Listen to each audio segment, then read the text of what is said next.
Hello everyone, welcome to my UPSC. UPHESC जिसकी अधियाचना जारी हो चुकी है 2022 के लिए, एडवर्टाइजमेंट नंबर जो 51 आएगा उसके लिए टोटल 917 वैकेंसीज आने वाली है। ये कंफर्म है। वैकेंसीज कभी भी आ सकती है, उनका एडवर्टाइजमेंट अभी प्रोसेस में है। 1 महीना 1.5 महीना ज़्यादा से ज़्यादा, तो आप पहले से प्रिपरेशन रखिए, अदरवाइज बाद में टाइम नहीं मिलेगा आपको। 3 टेस्ट ऑलरेडी कंप्लीट हो चुके हैं। आज ये चौथा टेस्ट है जो डिस्कस करेंगे। टेस्ट सीरीज इसकी हिंदी और इंग्लिश दोनों में अवेलेबल है। टेस्ट भी हिंदी इंग्लिश दोनों में अवेलेबल है। आप चैनल को सब्सक्राइब कर लीजिए। देख रहे हैं काफ़ी लोग, लेकिन अभी तक सब्सक्राइब नहीं किए हैं। वो आप क्यों नहीं कर रहे हैं वो तो आपको देखना है। तो लाइक और सब्सक्राइब तो ज़रूर कर दीजिएगा। और आपकी कोई क्वेरीज है तो कमेंट सेक्शन में ज़रूर पूछिए। Let's begin. भारत के पहले ग्रीनफील्ड अनाज आधारित इथेनॉल संयंत्र का उद्घाटन किस राज्य में हाल ही में किया गया है? देखिए, ये है ग्रीनफील्ड अनाज आधारित। ग्रीनफील्ड अनाज आधारित है और ये इथेनॉल संयंत्र। देखिए, इसकी चर्चा करते हैं थोड़ा हम डिटेल में कि इथेनॉल का क्या लॉजिक क्या है, गवर्नमेंट ये कर क्यों रही है। गवर्नमेंट पेट्रोल में इथेनॉल मिला के यूज करेगी। गवर्नमेंट ने अब तक 9% का जो टारगेट है वो तो हासिल कर लिया है। 9% अभी पेट्रोल में इथेनॉल का मिश्रण ये हो रहा है, लेकिन जो गवर्नमेंट है उसका टारगेट है 2025 तक, ये टारगेट है 20% इथेनॉल का। उससे क्या होगा, 2025 तक 20% इथेनॉल पेट्रोल में मिक्स करके और फिर मार्केट में लाया जाएगा। उससे क्या होगा कि एक तो पेट्रोल की रेट कम हो जाएगी, दूसरा क्या होगा कि जो एनर्जी डिमांड है वो भी इस एथेनॉल से, उस पर भी फर्क पड़ेगा। कच्चे तेल का जो इंपोर्ट करते हैं वो कम हो जाएगा। एनर्जी सिक्योरिटी, और जब यहीं पे हो रहा है ये इंडिया में, तो मेक इन इंडिया है उसको बढ़ावा मिलेगा। इससे अब देखिए जो फार्मर्स हैं उनकी इनकम कैसे बढ़ेगी, क्योंकि ये ग्रीनफील्ड अनाज पे बेस्ड है। अब ग्रीनफील्ड अनाज क्या है, उस पे बेस्ड क्या है, ये मैं बताता हूँ आपको। ये जो बनाया है अभी, ये पहला है भारत का। इसमें डेली क्या होगा, अप्रोक्सीमेट 150 टन में मक्का और लगभग 150 ही टन इसमें राइस, चावल, मक्का और चावल 150 टन लगभग इसमें यूज किया जाएगा। और 65,000 लीटर इथेनॉल का प्रोडक्शन होगा यहाँ पे डेली बेसिस पे। ये 15-20 एकड़ में बनाया है, ये काफ़ी बड़ा। तो ये चीज़ें आपको ध्यान रखनी है। अब जब डेली इतनी मक्का और चावल का यूज होगा तो फार्मर्स को भी इसका फ़ायदा डेफिनेटली मिलेगा। अब इसमें important exam point of view से जो ध्यान रखने हैं, 9% अचीव कर लिया इथेनॉल का। 2025 तक 20% टारगेट है गवर्नमेंट का। 150, अगर आप स्टेट पीएससी वगैरह की भी कर रहे हैं तो पूछ लिया जाता है। बाकी तो आपके जो असिस्टेंट प्रोफेसर का एग्जाम है उसमें पूछा जा सकता है कि भाई ये कौन सी कंपनी ने इसकी स्थापना की है। इस प्लांट की स्थापना की है eastern India biofuels private limited. Eastern India biofuels private limited, इसने इसकी स्थापना की है इस प्लांट की। ये किस पे आधारित है, ये ZLD पे आधारित है। किस पे आधारित है, ZLD। ZLD क्या है, ये जीरो लिक्विड डिस्चार्ज। ये जरूर ध्यान में रखिएगा, क्वेश्चन पूछा जा सकता है। और जो ये पहला बना है भारत में, ये बिहार में बनाया गया है। बिहार में अभी रिसेंटली बनाया है। काफी इंपॉर्टेंट क्वेश्चन है ये। नेक्स्ट देखते हैं।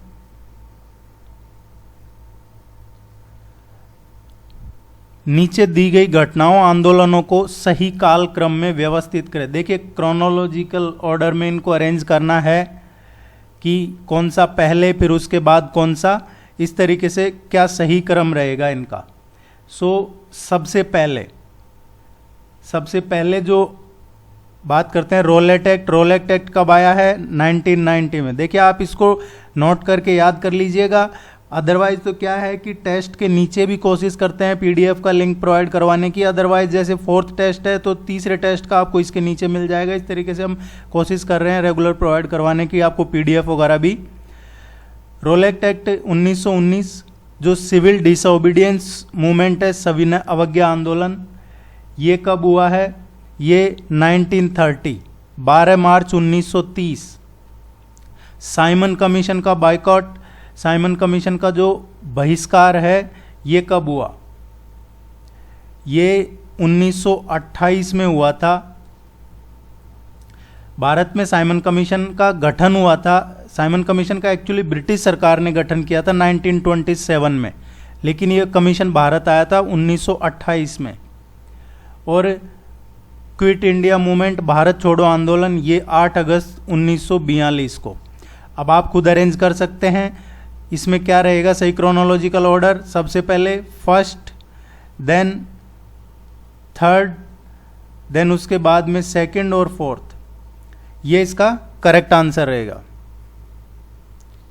क्वेश्चन पूछा जाता है इस तरीके से आपके एग्जाम में एक, इसका जो करेक्ट आंसर आएगा ये सेकंड वन आएगा।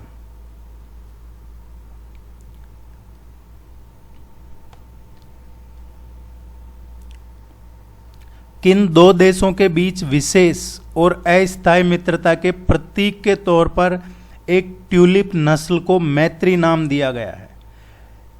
पहले तो ये किन दो देशों के बीच में है, क्वेश्चन ये पूछ रहा है। अब देखिए ट्यूलिप क्या है? ट्यूलिप है जो ये एक फ्लावर है, फ्लावर की नस्ल है, फूल की नस्ल है, फ्लावर की, फूल की। अभी रिसेंटली जो राष्ट्रपति हैं वो गए थे नीदरलैंड के दौरे पे, अपने प्रेसिडेंट रामनाथ कोविंद ये नीदरलैंड के दौरे पे गए थे। वहाँ इन्होंने एक ट्यूलिप नस्ल को मैत्री नाम दिया है, मित्रता के एज ए सिंबलाइज। सो इसका करेक्ट आंसर आएगा भारत और नीदरलैंड। ये इंपॉर्टेंट है, ध्यान रखिएगा, ट्यूलिप नस्ल मैत्री।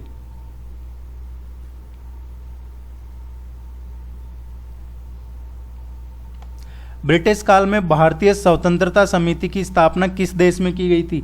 एक क्वेश्चन आप अगर सेल्फ भी पढ़ रहे हैं मॉडर्न हिस्ट्री को, modern history Indian national movement, उसमें जो भी किसी भी यहाँ से जाके बाहर कोई कमेटी बनाई है या कोई इंडियंस को इकट्ठा करना, उनको गेट टुगेदर या फिर मूवमेंट शुरू किया है, उस कमेटी के बारे में ज़रूर पढ़िएगा। क्वेश्चन आता है आपके एग्जाम में कभी कभी। ये जो भारतीय स्वतंत्रता समिति है इसको बर्लिन समिति भी कहा जाता है, बर्लिन कमेटी बोलते हैं इसको, और इसकी स्थापना 1914 में हुई थी। इसके जो मेन मेंबर्स थे वो थे धीरेन्द्र सरकार, डॉक्टर धीरेन्द्र सरकार थे, JN दासगुप्ता थे, पिल्लई थे, पद्मनाभ पिल्लई, ये इसके मेंबर थे। लेकिन इसकी स्थापना 1914 में हुई थी जर्मनी में, बर्लिन जर्मनी में, इसलिए इसको बर्लिन कमेटी भी कहा जाता है।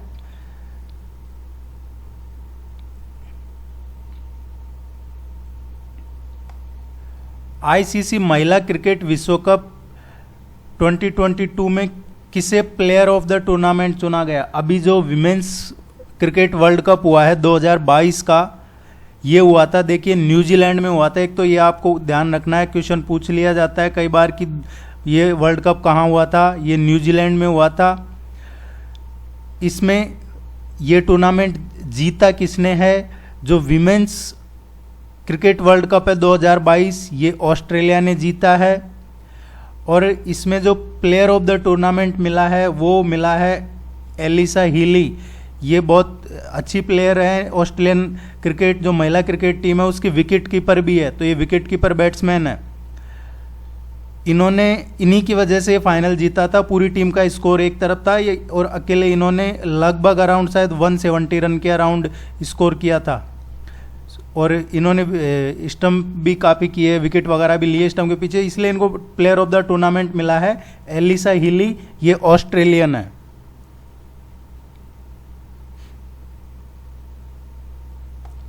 महेश्वर केंद्रीय भारत की महारानी किस वंश से संबंधित थी?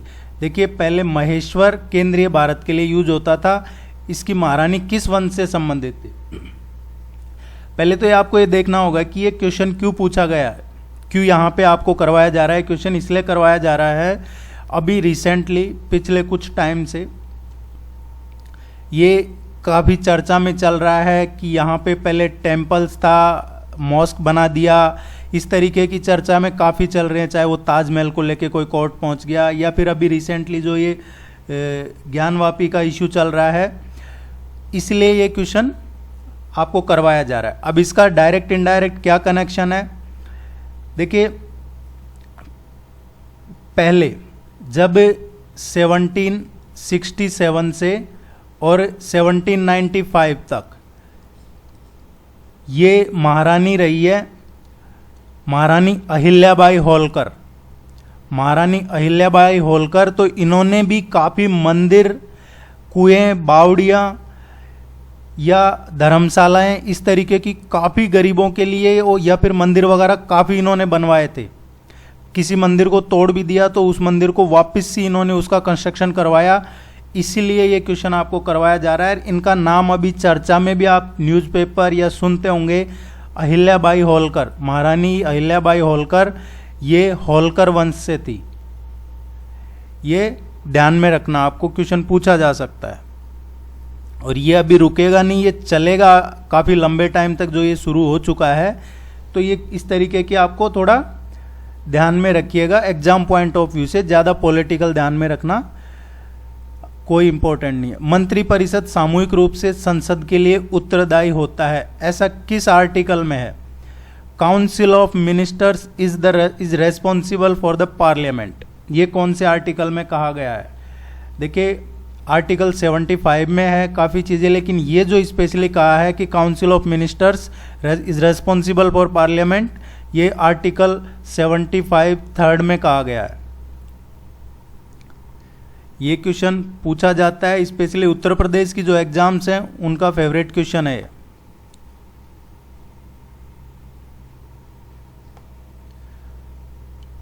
माधव गॉडगिल पैनल ने किस क्षेत्र को पारिस्थितिकी रूप से महत्वपूर्ण क्षेत्र घोषित करने का सुझाव दिया है? ये एक कमेटी बनाई गई थी माधव गॉडगिल 2011 में।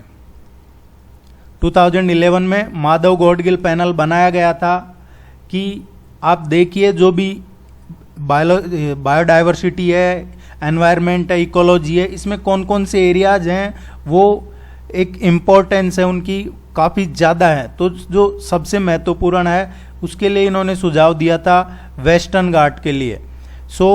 आपसे अगर पूछा जाता है क्वेश्चन कि वेस्टर्न घाट के लिए ये महत्वपूर्ण है एनवायरनमेंट बायोडाइवर्सिटी के हिसाब से, ये किस पैनल ने सुझाव दिया था? माधव गॉडगिल पैनल ने।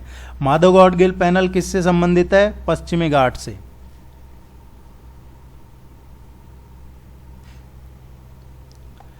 निम्नलिखित प्रोटोकॉल में से कौन सा एक्सेस और बेनिफिट शेयरिंग तंत्र से संबंधित है? एक Nagoya protocol, Kyoto protocol, Montreal protocol, Geneva protocol, इस तरीके का एक 101% क्वेश्चन आपके आया है पहले भी, अभी भी आएगा। इनको रट लीजिए आप कि कौन सा प्रोटोकॉल किससे संबंधित है, किस फील्ड से है, कब हुआ, कहाँ हुआ और इंडिया का उसमें क्या रोल है। इस तरीके से थोड़ा थोड़ा आप 2-3 लाइन का उसके बारे में पढ़ लीजिए। अब इसकी बात करते हैं ABS, एक्सेस और बेनिफिट शेयरिंग। ये किस प्रोटोकॉल में कहा गया था? ये पार्ट है नगोया प्रोटोकॉल का। नगोया प्रोटोकॉल में कहा गया है कि जो एक्सेस और बेनिफिट शेयरिंग है उसके बारे में बात हुई है। ये कब हुआ था नगोया प्रोटोकॉल? ये हुआ है 2010 में, अक्टूबर 2010 में हुआ था ये।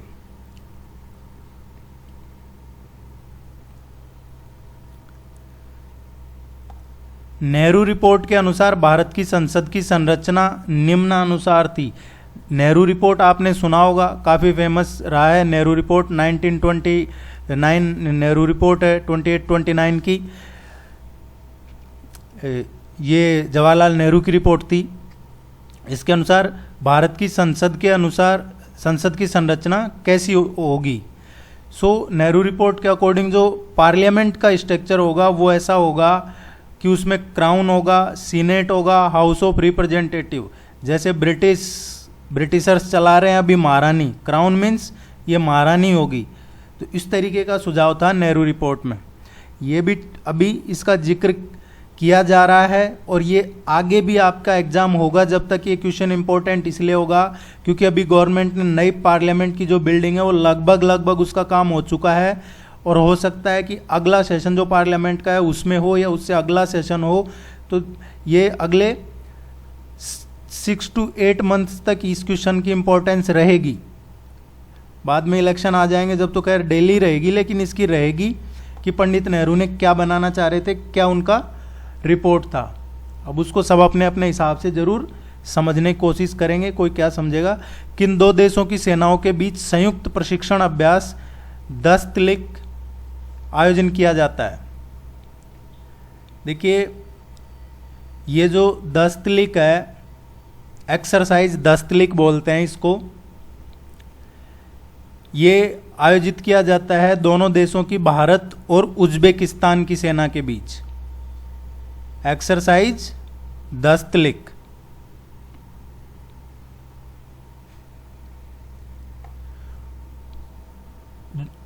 उत्तर पूर्व क्षेत्र सांस्कृतिक केंद्र का हेडक्वार्टर कहाँ पे है? जो नॉर्थ ईस्टर्न सांस्कृतिक केंद्र है उसका हेडक्वार्टर कहाँ पे है?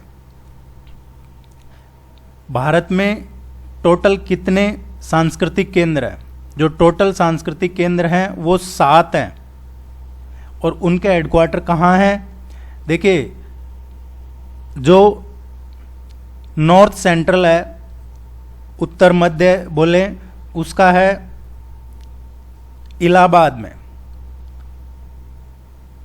जो नदन है, नदन का कहाँ पे है? पटियाला में। जो वेस्टर्न है, वेस्टर्न सांस्कृतिक केंद्र, तो उसका उदयपुर में है। ये आप जरूर पढ़िएगा इनके बारे में। जो नॉर्थ ईस्ट है उसका है दीमापुर, दीमापुर में है इसका। जो ईस्टर्न है उसका कलकत्ता में है, जो सदर्न है उसका थंजावुर में है और जो सदर्न सेंट्रल है उसका नागपुर में है। ये आप नोट कीजिए या आप याद कीजिए कहीं से, ये इंपॉर्टेंट है। इसका करेक्ट आंसर आएगा दीमापुर, उत्तर पूर्व का सांस्कृतिक क्षेत्र। ये किस देश ने अभी मार्च 2022 में नूर 2 नामक सैन्य उपग्रह लॉन्च किया है? ये इसलिए इम्पोर्टेंट है क्योंकि इसका जो करेक्ट आंसर आएगा वो आएगा ईरान ने। अब ये इम्पोर्टेंट इसलिए है क्योंकि ईरान ने जो पहला सैन्य उपग्रह लॉन्च किया था उसका नाम था नूर। तो ये नूर है, ये पहला सैन्य उपग्रह लॉन्च किया था और उसी का ये सेकंड स्टेज नूर 2 अभी लॉन्च किया है इन्होंने मार्च में। इसको आप जरूर ध्यान में रखिएगा, इसकी चर्चा हो रही है। निम्नलिखित में से गलत जोड़े को चुनिए। इनकरेक्ट कौन सा है वो इसमें से चूज करना है। भारतीय पाश्चर संस्थान ये कुन्नूर में है, ये सही है। जो नेशनल टीबी ट्रेनिंग सेंटर है ये बेंगलुरु में है। जो कुष्ठ रोग प्रशिक्षण और ये रिसर्च सेंटर है ये चेंगलपट्टू में है।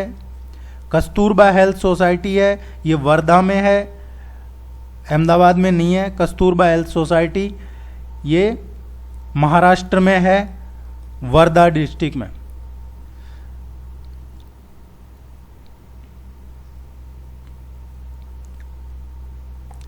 क्षेत्रफल और जनसंख्या के आधार पर भारत के सबसे छोटे राज्य कौन से हैं? अभी तो जो सेंसस डेटा है वो 2011 के ही है, कोविड की वजह से डिले हो गया। अभी रिसेंटली होम मिनिस्टर ने जरूर कहा था कि हम एक्यूरेट करवाएंगे, ऑनलाइन करवाएंगे। देखते हैं वो कब शुरू होता है। जब तक पुराने डेटा ये ऑथेंटिक रहेंगे। जो एरिया है, एरिया वाइज और पॉपुलेशन के वाइज जो भारत के जो सबसे छोटे राज्य हैं, गोवा एरिया वाइज सबसे छोटा है और जो पॉपुलेशन वाइज है वो सिक्किम है। गोवा का एरिया है इतना स्क्वायर किलोमीटर है, जबकि सिक्किम की जो पॉपुलेशन है 6,10,000 577 या अप्रोक्सीमेट 6 लाख के अराउंड है। आप जब पढ़ते हैं इनको तो विमेंस, ट्राइब्स और जो बच्चे हैं 6 साल तक के, उनमें किस राज्य की पोजीशन अच्छी है और किसकी पोजीशन खराब है वो जरूर पढ़िए, क्वेश्चन आता है।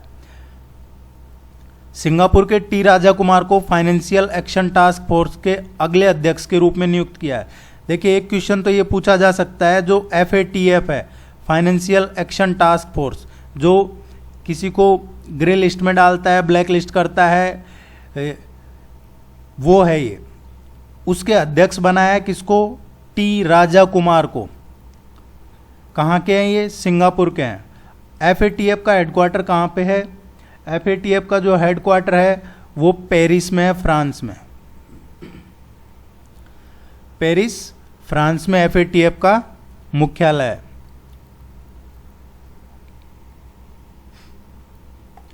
संकोश रिवर, संकोश नदी किन 2 राज्यों के बीच सीमा बनाती है? एक क्वेश्चन रिवर का पूछ लिया जाता है, और ज़्यादातर वैसे फेवरेट एरिया है वो जो नॉर्थ ईस्टर्न स्टेट्स हैं, ये 7 स्टेट्स, इन्हीं में से पूछ लिया जाता है, चाहे वो ब्रह्मपुत्र हो। संकोश रिवर, अब जो संकोश रिवर है ये कहाँ से निकलती है? ये भूटान से निकलती है, नॉर्थ भूटान से, उत्तरी भूटान से निकलती है, और आसाम में ये ब्रह्मपुत्र में मिल जाती है।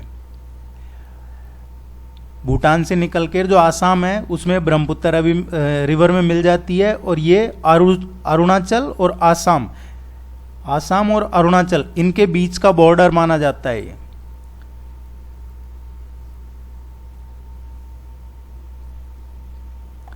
भारत के कृषि मंत्रालय के विपणन एवं निरीक्षण का मुख्य निदेशालय कहाँ है? पूछा जाता है कई बार रिसर्च सेंटर्स के बारे में। जो कृषि मंत्रालय है उसका विपणन और निरीक्षण, इसका मुख्य निदेशालय कहाँ पे है? ये जो मुख्य निदेशालय है ये फरीदाबाद में है। और इसकी स्थापना कब हुई थी? इसकी स्थापना हुई थी 1935 में।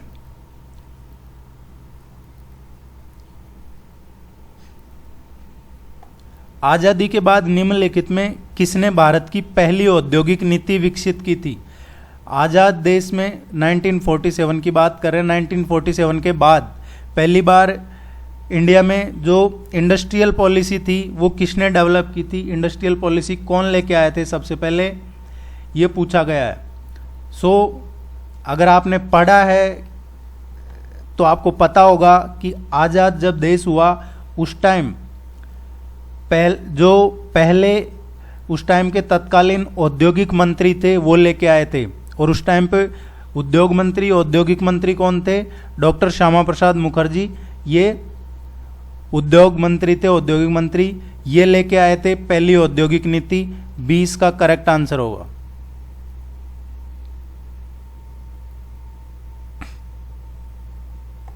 हाल ही खबरों में रही समृद्ध योजना का संबंध किससे है? समृद्ध योजना, मैं पहले भी एक क्वेश्चन इस तरीके का, ये तो नहीं सेम, लेकिन इसी तरीके का एक क्वेश्चन करवा चुका हूँ, आने वाले भी रेगुलर टेस्ट में करवाया जाएगा। आप एक बार अच्छे से पढ़ लीजिए। यूनिकॉर्न, स्टार्टअप, इनके बारे में जरूर पढ़ लीजिएगा। कौन सा स्टार्टअप, कितने स्टार्टअप हैं, कौन सा मंत्रालय इनको देखता है, ये सब पढ़ लीजिएगा। पिछले 1 महीने में 6 या 7 बार प्राइम मिनिस्टर इसका जिक्र कर चुके हैं। और जो लास्ट अभी संडे को ये जो मन की बात है उसमें भी इन्होंने जिक्र किया था, जो अपन पहले टेस्ट में हम कर चुके हैं। मैंने बताया था आपको पहले टेस्ट में 8-10 दिन पहले जब करवाया था आपको कि 100 यूनिकॉर्न हो चुके हैं इंडिया में और बहुत तेजी से बढ़ रहे हैं, जिसमें से लगभग 40 से ज़्यादा तो अभी पिछले 5 महीनों में ही हुए हैं। जो उसके लिए है ये समृद्धि योजना, स्टार्टअप्स के लिए, ये काफ़ी इंपॉर्टेंट है, इसको सीरियसली देखिएगा। और भारत तीसरे नंबर पे आ चुका है स्टार्टअप्स में। यूएस और शायद चाइना है इसके बाद तीसरे नंबर पे है। निम्नलिखित में से कौन सा संगठन वर्ल्ड इन्वेस्टमेंट रिपोर्ट लेके आता है? वर्ल्ड इन्वेस्टमेंट रिपोर्ट कौन लेके आता है, कौन रिलीज करता है? World investment report. जो इन्वेस्टमेंट रिपोर्ट है वो अंकटाड।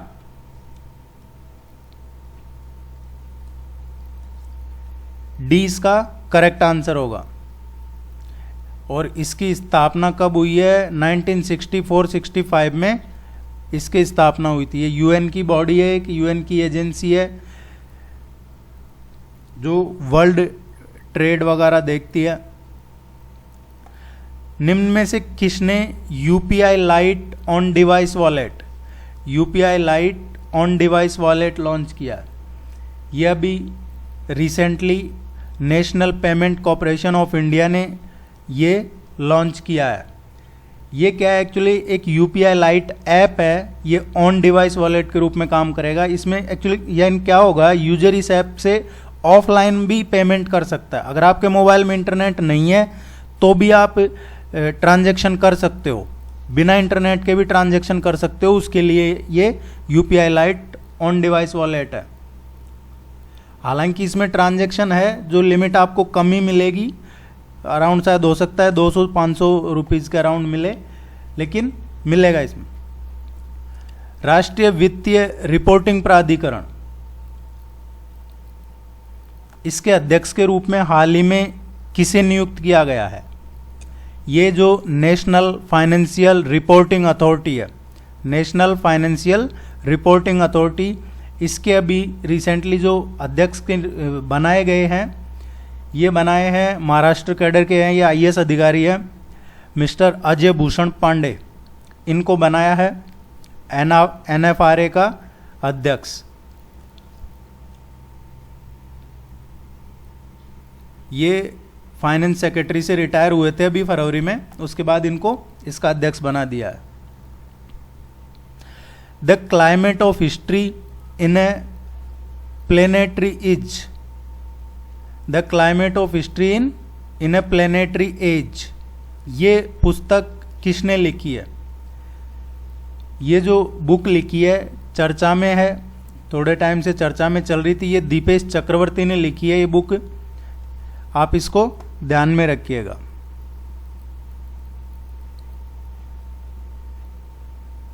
हाल ही में निम्न में से किस राज्य सरकार ने पहली बार अपनी वार्षिक वित्तीय योजना के हिस्से के रूप में बाल बजट पेश किया है? देखिए, दो क्वेश्चन बनते हैं। एक तो किस गवर्नमेंट ने पहली बार किसान बजट जो अलग से पेश किया है, अपने बजट में ही एक किसान बजट अलग से पेश किया है, और दूसरा किस राज्य सरकार ने बाल बजट जो एनुअल बजट आता है उसमें बाल बजट पेश किया है? बाल बजट पूछा जाता है तो क्वेश्चन का आंसर आएगा मध्य प्रदेश, एमपी गवर्नमेंट ने बाल बजट पेश किया है। और किसान बजट की बात होए तो किसान बजट पेश किया है राजस्थान गवर्नमेंट ने।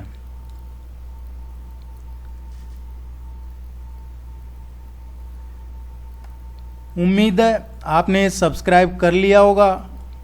और भी कोई क्वेरी है ज़रूर पूछिएगा। All the very best, good luck, thank you very much.